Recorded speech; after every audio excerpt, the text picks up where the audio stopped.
The Auditor General's scrutiny has revealed wrongdoing in the procurement of both hardware and software for last year's August 8th general election and the October 26th fresh presidential poll that followed. The report details how records were falsified to cover up unnecessary expenditure on hardware for the fresh presidential poll. How double payments were made to the Ghurair printing firm and how the Commission inexplicably paid out hundreds of millions of shillings for software against expert advice. The amount in question totals 9.2 billion shillings, with the IEBC spending spree coming as a slap in the face of the millions of Kenyans who now have to toil that much harder to make ends meet as they shoulder a punitive tax burden.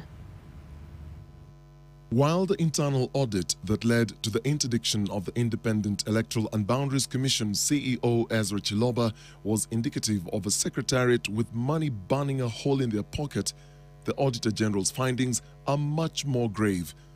The report reveals that the Commission was imprudent with as much as 9.2 billion shillings of the taxpayers' monies. The report shows the Commission repeatedly violated procurement laws when it disregarded the recommendations of the Tender Evaluation Committee and its own IT department, going ahead to pay as much as 6 times the recommended price on software. The IEBC, for instance, paid 452 million shillings to IBM management for the maintenance of the BVR server infrastructure and security monitoring of the KIEMS kits, while it should have paid 75 million shillings. A physical verification undertaken by the auditors on June 19, 2018 reveals that no installations have been done at both primary and secondary data centers, and some of the deliverables have not been undertaken by the contractor. Africa Neurotic Systems was paid 249 million shillings to build a new converged server for a primary data center and disaster recovery site. A verification by the auditors shows that data centers were never utilized for the intended purposes. In these circumstances, the Commission paid the vendor before testing and commissioning the equipment.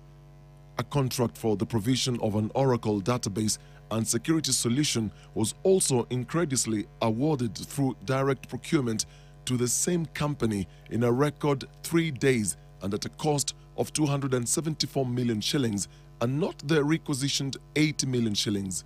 As much as 127 million shillings for data bundles was also wasted, with only 605.3 GB valued at 515,269 shillings used against a purchase of 640.5 gigabytes of data. And the wastage doesn't stop there. Out of 1,000 Ghurair satellite data modems and SIM cards with unlimited bundles procured, only about a third were used.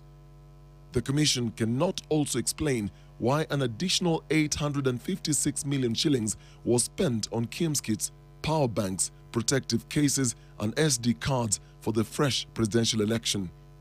Or why for the repeat presidential election, the Commission ordered an extra 42,927 ballot boxes at 107 million shillings and for an inflated unit price of 2,500 compared to the 1,500 price tag for the general election.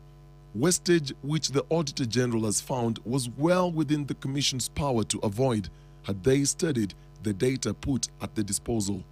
Indications are that the Commission did not evaluate actual data required, which would have been the basis for determination of the actual cost. And for an election overturned on the basis of technology, the question now becomes, was the gross mismanagement of public funds the product of foolhardy or criminal intent?